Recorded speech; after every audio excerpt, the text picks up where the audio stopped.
I'm back to talk to you about dealing with the coronavirus quarantine and actually about how to survive the quarantine, especially if you're dealing with difficult relationships, dysfunctional people. So one of the things that I want to talk to you about is expectations, having reasonable expectations. What do I mean by that? An expectation means that you are anticipating that a specific thing is going to happen. You think this person should do this under this circumstance. You expect it. Then when it does not happen, you are disappointed. You're let down. You're often resentful because you had an expectation that a person would behave a certain way and the person did not behave a certain way. So expectations are normal. We all have them. They really, some of them cross over into what we call obligations in relationships, where we feel people have certain roles and responsibilities in our relationships. Say we're married or we, have children, and the children are living in the home, or our parents. They feel like we have obligations toward them. We feel like there's certain obligations they have towards us, maybe, and to be involved with our children as grandparents, a spouse, whatever it is. It's reasonable, normal, expected to have, we do have expectations. When we work at a job, our employer has expectations that we're going to do our job in a certain way. Now, what happens though? What happens when the expectations that we have are unreasonable for our situation? What happens is this: we hope and then we're disappointed, and we hope and we're disappointed. And this is what we do every day, all day. Hope, disappointment, hope, disappointment. So we're on this roller coaster of being let down. It's exhausting. It's exhausting because we deal with the ups, we deal with the ups and the downs. Our emotions go up and down, up and down. Our anger, our irritation goes up and down, up and down. Our hope goes up and down. It is a waste of time. It is a waste of emotional energy. And what we need to do in our difficult relationships is make adjustments. We make adjustments to our expectations, not because we are excusing the other person's behavior. No. We can set boundaries. Those are our choices. We can make choices about the behavior. We can decide that it is unacceptable to us and do something about that. I'm not talking about that. I'm talking about just your expectations. If you're in a relationship where you know a person is a certain way, and the person is not likely to change, and you can figure that out.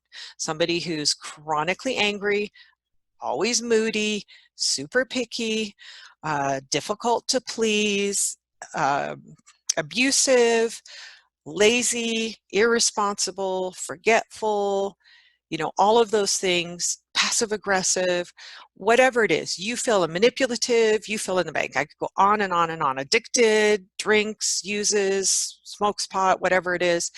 If that person typically does that, typically does not help you around the house, does not pay bills, is not reliable, does not remember things, does not ask you how you are, does not take care of you and participate in things.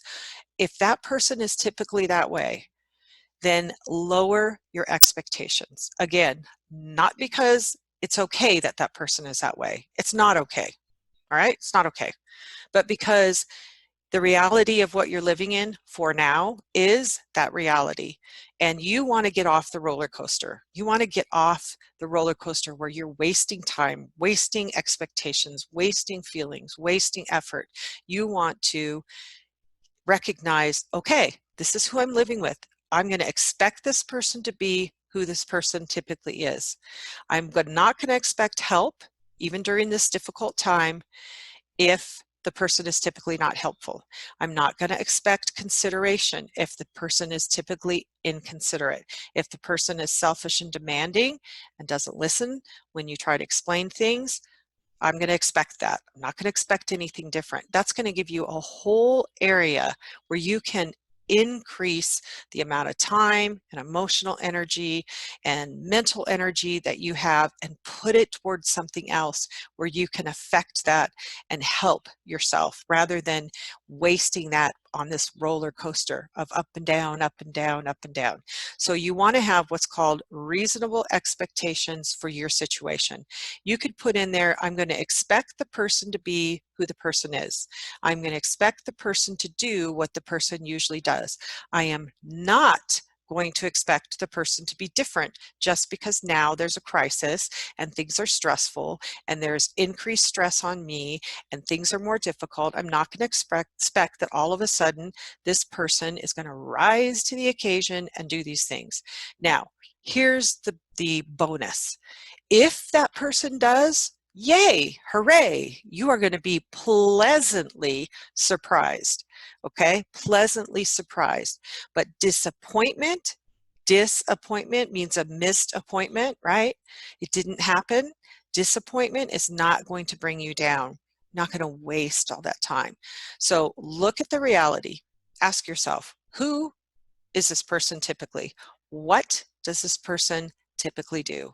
Then expect that and be surprised if the person is better than that, but don't be disappointed when the person is who the person normally is.